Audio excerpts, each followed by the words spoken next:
Coucou toi, j'espère que tu vas bien. Aujourd'hui, on va parler de la Reine des Neiges 2. Donc, on va faire une critique sans spoil.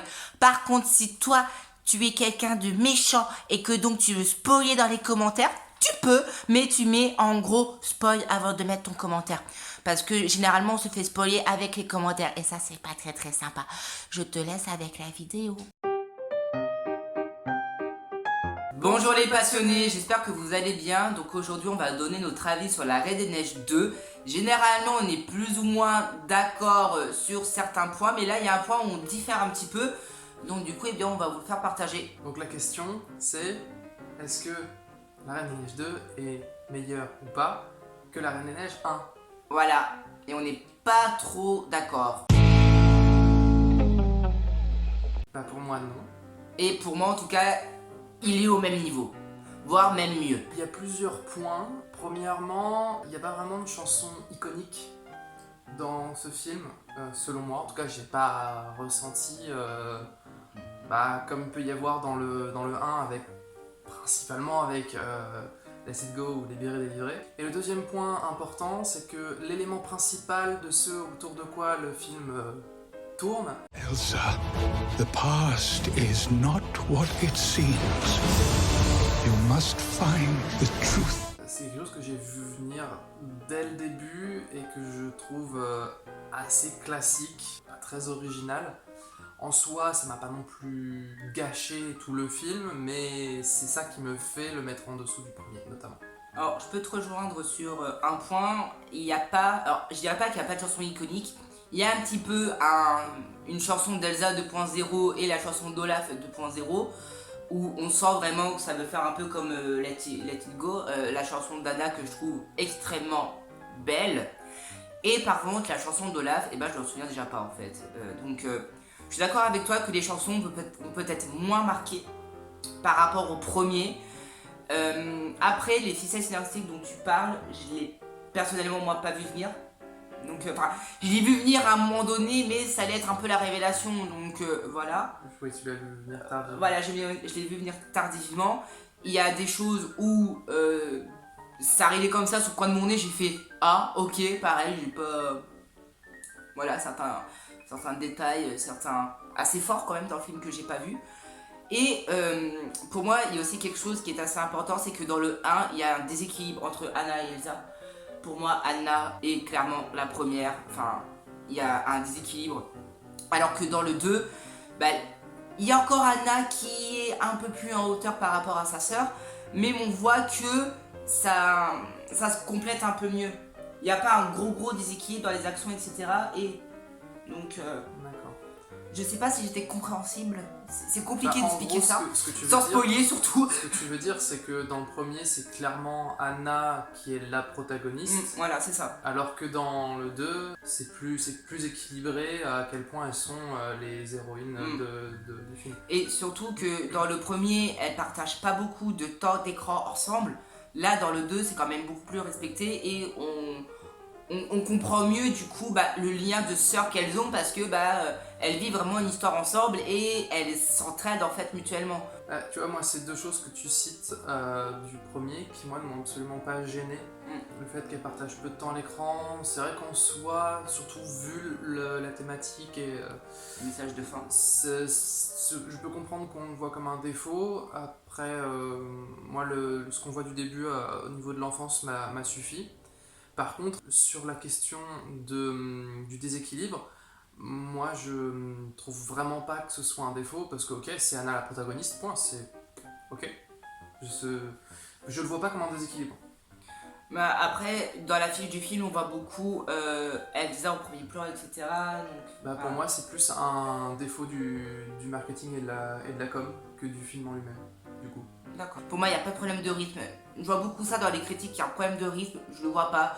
Je me suis pas ennuyée, j'ai pas décroché ni rien. Je l'ai un tout petit peu ressenti quand il y avait une chanson que je trouvais de trop, en particulier la chanson de Christophe. Point positif. L'animation. Oh, ah non, pardon, mais l'animation. Il y a une scène, mais j'étais comme ça. Voilà. Il y a une scène, il y a deux scènes, enfin, niveau animation, ça envoie. Il y a des scènes d'action, etc.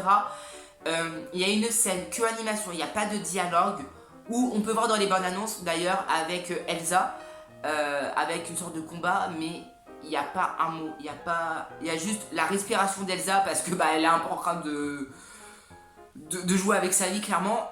Mais cette scène est tellement magnifique niveau animation.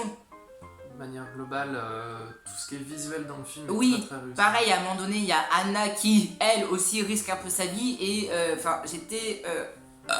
j'étais pris par le truc et tu peux confirmer, je crois, d'ailleurs. Enfin, c'était... L'animation est juste magnifique. Oui, et à vrai dire, de mon point de vue, c'est le point fort principal du film. Tout ce qui est visuel, animation, graphisme, etc., c'est vraiment très très beau. On voit que les personnages ont grandi, ils ont fait grandir Olaf. J'ai eu très très peur parce qu'Olaf, comme on a dit par la critique du 1, c'est un peu l'élément comique, hein, clairement. Donc il peut être très très vite détestable et là honnêtement il est même mieux pour moi que dans le 1. Je l'ai pas spécialement trouvé mieux ou moins bien, mais je trouvais que c'était une bonne évolution Ouais. du personnage. On garde quand même pas mal le côté humoristique, et en même temps on voit qu'il a un peu grandi, mais dans sa façon de grandir il est un peu drôle aussi. Et puis c'est cohérent avec comment il est dans le 1, je trouve, donc c'est plutôt cool à ce niveau-là. Le personnage d'Elsa, ils l'ont changé, bon elle a grandi aussi, mais il y a des changements de costume. La fin quand même, faut oser. Ce qu'ils ont fait, ceux qui ont vu le film, je pense que vous comprenez de quoi je parle, mais je m'attendais pas à ça, clairement. Voilà, l'animation, les couleurs, les... Oh punaise. Je suis d'accord avec toi sur les costumes, je peux en parler un petit peu plus parce que c'est vrai que c'est quelque chose que j'ai apprécié dès le début et ça n'a, du début vraiment jusqu'à la fin, il y a plusieurs nouveaux costumes et ils sont tous très beaux. Et ça rentre dans la catégorie, ce film est très réussi visuellement, mais je pense qu'on peut mentionner en particulier les costumes. Et l'animation. Oui. Et sinon, pour rebondir aussi sur ce que tu dis au niveau des personnages, je suis assez d'accord, les personnages sont globalement assez bien réussis, notamment effectivement Olaf, que j'aime beaucoup son évolution. Un autre point positif que je trouve quand même assez cool avec La Reine des Neiges 2, et qui est un avantage pour le coup sur La Reine des Neiges 1, c'est qu'il y a quelques personnages racisés. Chose qu'on pouvait un petit peu reprocher au 1, qui était un peu très très blanc. Un tout petit peu. Il y a des changements physiques, on s'y attend pas vraiment, quoi, donc... C'est vrai qu'en plus, le nombreux changements de costumes, le truc que tu viens de citer à propos d'Elsa... Pourtant, c'est rien.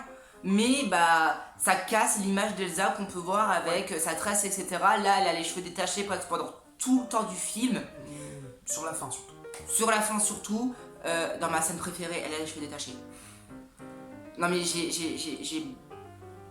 La chanson, en fait, je vais me répéter je crois, mais plus la chanson d'Elsa avance et plus elle arrive un peu à son but et à son objectif, plus moi la chanson m'a fait sens pour moi personnellement en fait. Donc il y a une certaine scène où j'avais clairement les larmes aux yeux alors que j'ai jamais d'émotion devant un film.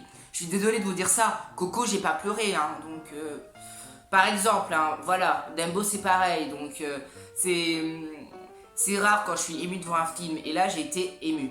Donc ce que je voulais dire, c'est que ce qui est intéressant, c'est qu'ils osent le changement, sans aller jusqu'à trahir les personnages non plus, mais Ah non, pas du tout. ils osent le changement à la fois visuel et en termes d'histoire et de personnages, en particulier, sans dire de quoi il s'agit, la fin, le dernier truc qui se produit, la dernière décision qui est prise, la situation finale, en soi c'est pas non plus un truc qui fait exploser la tête, mais voilà, c'est cool d'oser aller dans ce sens-là. La vidéo est maintenant terminée, donc on a fait le tour, hein, Oui. clairement, voilà. Donc n'hésite pas toi dans les commentaires à dire ton point de vue, à surenchérir, à percuter, à je ne sais pas, à voilà. Et tu peux éventuellement aussi nous rejoindre sur les réseaux sociaux, Facebook et Instagram. Tout est dans la barre d'informations comme à chaque fois, puis je pense que tu connais un peu le blabla habituel. Que Que les rêves continuent.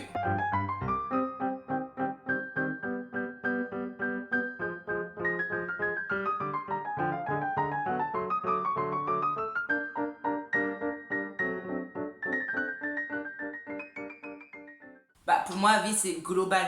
Critique, c'est quand tu vas plus en profondeur.